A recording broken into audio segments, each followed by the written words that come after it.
thing. I didn't always used to be quite as serious about graduation. When I got my associate's degree from Minnesota Bible College, we were supposed to dress up. Well, my friend Chuck Coggins and I got this crazy idea. We went to the Salvation Army and bought white shirts, which we cut off about right here and cut the sleeves off, and got a tie so that when we had the graduation robe on, it looked like we were wearing a shirt. And we each got a pair of dress pants and cut them off just below the knees and taped them around our calves. So it looked like we were dressed. We were wearing basketball shorts underneath. Well, apparently the president of our college heard about it, because 2 years later when I got my bachelor's degree, President Miller came up and he unzipped my robe, pulled it open, looked me over and said, "Okay, you can graduate." Well, since then I have learned to appreciate much more the significance of graduation ceremonies. Now I just love the sound of the song "Pomp and Circumstance" playing. I love the pageantry of the graduates marching in, all in their line and come into their seats and then all sit down at the right time. Well, some of them, it seems that they forget, and some are another, they put these cords from the draperies up over their shoulders, and I don't get that. I've enjoyed twice. I've only gone to the LaPorte High School graduation twice, both for Rachel and Bethany, and to me that was just fun because, of course, it was my kid. But twice I've been able to attend the PUI graduation, once for my son-in-law Levi, and then again the next year for Bethany. And now seminary graduation was the first time that I ever really started to experience just how the solemnness of this should be. To march across the stage, the moderator reading the title of my dissertation, and one of my professors placing a hood on me. That was pretty exciting. I can't even hardly describe the feeling. I don't know, but I remember he was a short guy, and so the hood is done from the back, so I had to get down like this because he is a little guy. But that was pretty exciting for me. When I graduated from Grace Theological Seminary with my doctorate, it was twice as much fun because Rachel got her bachelor's degree during that same thing. I'll tell you something about Grace. They really emphasize the weightiness of the event. Anyone who didn't attend the practice the day before wasn't walking across the stage that next day. All men were required to be wearing suits and ties, and no exceptions would be allowed. Families were told you are not allowed to shout and cheer when your student's name is read. You will show decorum so that the next kid's name can be heard. And everyone was intended to see the significance and the importance of graduation. And for me, it culminated when I got to go across the stage and Dr. Gill read the title of my dissertation. And once again, I had to squat down a little bit for some short little guy to put a hood on me. The hood was emblematic of the institution and the discipline, but it was just a great thing. So I've learned to really like graduations because I've learned to respect and to cherish all that goes into getting to that point. I was real proud a few months ago to watch Matthew Winter walk across the stage as he graduated from the police academy. I understand just how much it takes, discipline and work it takes to pass the academy. And I was very proud for his family and for Matthew to hear his name read and mentioned his department, and he walked across that stage. And I knew Matt was going into something important, and I get to be a part of his life. And so when I attend a graduation ceremony now, I prepare for the event. I dress up. I don't always wear a suit and tie unless I'm one of the ones graduating, which I don't anticipate that ever happening again. But I dress nicely. I want to honor the event. When I'm there, whatever literature they've passed out ahead of time, I read through it so that when the program is going on, I can pay attention. And I sit quietly and I listen for every student's name or every graduate's name. And I applaud when it's the right time. Now, here's my point. Graduation is important. In order to truly respect that event, I prepare myself. Whereas I used to just endure graduations, now I participate. Even if it's just as a viewer, I participate. I prepare myself so that when I get there, I can get the most out of it. I got to thinking about that recently. I wonder if over time we have depreciated the significance of meeting with God because we don't prepare ourselves for worship. And I wonder if the importance of what it means to come into the sanctuary of the Almighty God is lessened by our approach. How did you prepare for worship? I don't want you to raise your hand. I'm going to ask you some questions to think about. But do you take time to settle your mind from all of your daily activities before you come to church? Do you sometimes, or maybe even often, just come rushing in late, grab the first seat you can find, and then try to get into the worship service? Do you think about that this is a special event? You know, we do it every week, and so it's very easy to miss how important it is to be able to be here. And do you think about how you present yourself before God? And do you do anything, really, to prepare for worship, or do you just show up? And listen, I'm not trying to be critical of anyone. I struggle with the same things you do. I come in the morning and I try to get things ready, and Jerry's usually here, and we make sure most things are ready. And then I come up and I practice with the worship team, and then I run down to Sunday school class and teach or sit in Sunday school class, and then I run up here and try to greet lots of people and answer everybody's questions that are asking me questions. And then I come up and I lead singing, and then I try to listen to the Lord's Supper and focus on Ben's sermon. And I think sometimes I miss a little bit. I think maybe I'm missing when I do that, because it's what it's like. It's like I'm trying to fit God into my busyness instead of letting God be the point of my being. And so I looked to the Bible for direction. And I came across something that I had read before, but I never thought of the challenge of it.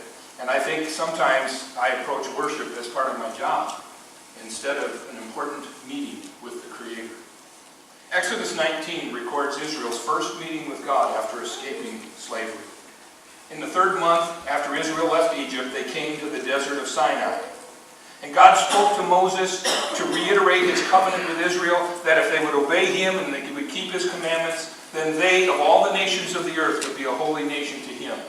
And then God told Moses that he was going to come and meet with the people. And then we'll read in verses 10 and 11 from Exodus 19. The Lord said to Moses, "Go to the people and consecrate them today and tomorrow. Have them wash their clothes and be ready by the 3rd day, because on that day the Lord will come down from Mount Sinai, in the sight of all the people." You see, meeting with God was and is never a minor thing. It is significant. It is solemn. It is weighty. And it should never be taken lightly. It should never be treated as just another day. To barge into the presence of God unprepared, I think, is an affront to him. Let me read that passage again and then go on from there. The Lord said to Moses, "Go to the people and consecrate them today and tomorrow. Have them wash their clothes and be ready by the 3rd day, because on that day the Lord will come down on Mount Sinai in the sight of all the people. Put limits for the people around the mountain and tell them, 'Be careful that you do not go up on the mountain or touch the foot of it. Whoever touches the mountain shall be surely put to death. He shall surely be stoned or shot with arrows. Not a hand is to be laid on him. Whether man or animal, he shall not be permitted to live. Only when the ram's horn sounds a long blast may they go up to the mountain.'" In other words, to prepare to meet with God, they were required to consecrate themselves. Now, consecrate is the word kadash, and it means to be made pure or holy or clean. They were to prepare themselves to be something other than just common folk. It was such a significant event that God expected them to make themselves pure and clean and holy for that meeting. Now, the word prepare that's then used down in 15 is nikomen, and it carries the idea of a firm resolve to be ready for something important. And so God gave them 2 days to prepare to meet. 2 days, not 1 day, not 20 minutes, 2 days to prepare to meet with him and to do 3 specific things. They were to wash themselves and their clothes. In verse 15, we also learn married couples were to abstain from having sex, and they were to set certain boundaries. And the boundary in this case was the mountain. Don't even go to the mountain. Now, I'm not suggesting that we are bound by these conditions today. I'm only suggesting that we see in these how serious God takes it when there is a meeting planned between him and us, and that becomes a holy place. And I believe God expects us to prepare ourselves. He expects us to consecrate ourselves. See, we are not common people. We are the people of God. I won't ask couples if you abstain on Saturday nights, but does anybody here spend 2 days washing yourselves and your clothes to get ready for worship? And I agree that we can worship in any clothes we want. So could have Israel. But God told them to clean their clothes. How much time do you spend clearing the world out of your head before worship? building. You know, from Monday through Saturday, this is just a room in a big building, just like any other room in a big building. But it's different, because this is the place of God. On Monday through Friday, we are in a world with its vile disrespect for God and His ways. We are constantly pelted with hate and vulgarity. The world is always telling us that which is good is bad, and that which is bad is good. And you can't possibly spend a week in that without your heart and your mind being affected. The world dulls the spirit and disorients the mind. And since so many Christians aren't involved in any kind of spiritual activities during the week, often Sunday morning is the only spiritual input they get. In that case, resisting the world's influence is like trying to hold back the wind. And so God commanded, remember the Sabbath by keeping it holy.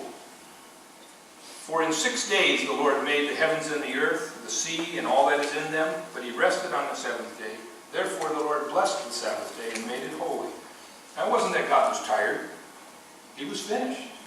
He had completed His work of creation, and He moved on to a relationship with man.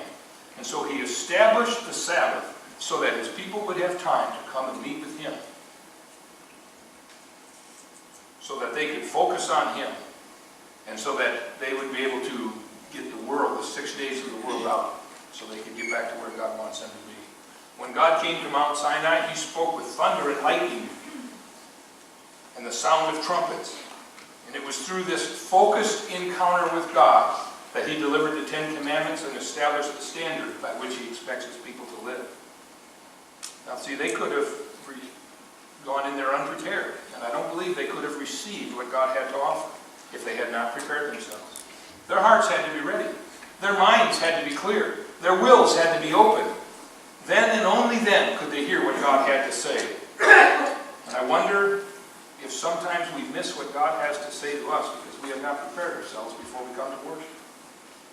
You know, if you ever walk away from church feeling like you didn't get anything out of it, there's a good chance it's because you weren't prepared. It's not that people leading worship didn't prepare and prepare well. God commanded Israel to prepare themselves so that they could receive His word. Many years later, He sent John the Baptizer to tell people, prepare the way for the Lord, because God was about to send His final word, and people couldn't receive Him if they weren't prepared. And again, even the site of God's meeting was important. No one should even touch that mountain until God arrived. Now, what is it about Mount Sinai that made it so special? It was just a mountain, just like any other mountain, but God was going to present Himself there that day. And again, I look at this building, and all week long it's just a room. It's here every day. But something about Sunday, when God says, I'm coming to meet with you, makes this an important room. And maybe we need to consider that this is more than just a room. There is something special going on. And so I ask you, how do you prepare to meet with God? Do you do anything specific to get your mind and your heart ready and clear? Do you ever think about cleansing yourself after 6 days of the world? And do you think about the magnitude and the weightiness of the fact that God is meeting with us here today, right now? And when do you begin to prepare yourself? You know, does anybody think that you could party on Saturday night till 1 a.m. in Sunday morning and then come to church and be prepared to meet with God? I don't think you can. May I suggest that you see Saturday as a day to get ready for Sunday, which is that important meeting with God. You know, before their meeting in Exodus 19, God said 2 days. He told them to spend 2 days. Now, this was the first time doing it, so it made little difference. Spend 2 days just to get ready. After that, that's when He issued the command of the Sabbath. The Sabbath would be the seventh day. So you prepare starting at sundown the night before. And I think there's something to that. I think too often we depreciate the importance of this meeting when we try to control the day our way. We call this meeting day, many people, a family day. And what we mean by that is God is secondary. I need to take care of my family first, and if I have time left over, I'll give it to God. You know, and when what Christian person could argue with some Christian person doing family stuff? I think Jesus would. Jesus said, if anyone comes to me and does not hate his father and mother, his wife and children, his brothers and sisters, yes, even his own life, he cannot be my disciple. He wasn't talking about abhorrence toward our families. He was talking about the cost of being a follower of Jesus, which means he has to come first over all other things. Do you suppose when they came to that gathering on Mount Sinai to meet with God, that some of the Israelites said, well, I'm not going to be there, we're going camping. I'm not going to be there, we've got a ball game we're going to be at. I'm not going to be there because we're going back to Egypt for a concert that night. And then we're not going to get home until real late, so we won't be at the meeting. And do you suppose that God would have said, no sweat? It didn't really matter all that much anyway. You get my point? See, I think God would have told them, listen, if you think your family time is important, then you adjust everything else in your life except me. You adjust all that other stuff to do that family stuff. You put me first. See, we like to sacrifice our time with God in the name of family. When we do that, we are sacrificing our family in the name of convenience. Can we really be surprised that our kids leave home and go to college and they quit meeting with God, when for years we have treated it like a secondary issue, not the most important thing? Instead of seeing it as something solemn and weighty and significant, we make it something that, well, maybe we participate, maybe we don't. Can we really be surprised if we don't get much out of church when we haven't prepared ourselves? Our minds have not been cleared from a week's worth of the world so that we can really hear God. Remember, this was God's idea because he understood what we needed. And he understood what we would face. And he said, this is a time when I'm going to connect with you and I'm going to speak to you. And so he says, prepare yourselves. So I started thinking about, how do we prepare ourselves? And I have a few suggestions. Folks, these are my own thoughts. These aren't from the Bible. So if you don't like them, you don't have to listen to them. But what I suggest is, would you consider Saturday as a day to prepare yourself for worship? It's not just another day of play, and you can play all you want, but make sure you spend some time on Saturday to prepare yourself, your heart and your mind, so that when you come in on Sunday morning, you're ready to go. May I suggest that you be careful what your activities are on Saturday. You cannot fill your mind up with garbage on Saturday night and think you're going to come to church on Sunday morning and you're going to really catch on what's going on. You're going to miss something important. What we do on Saturdays matters. May I suggest that you make a point of getting a good night's rest before you come to church.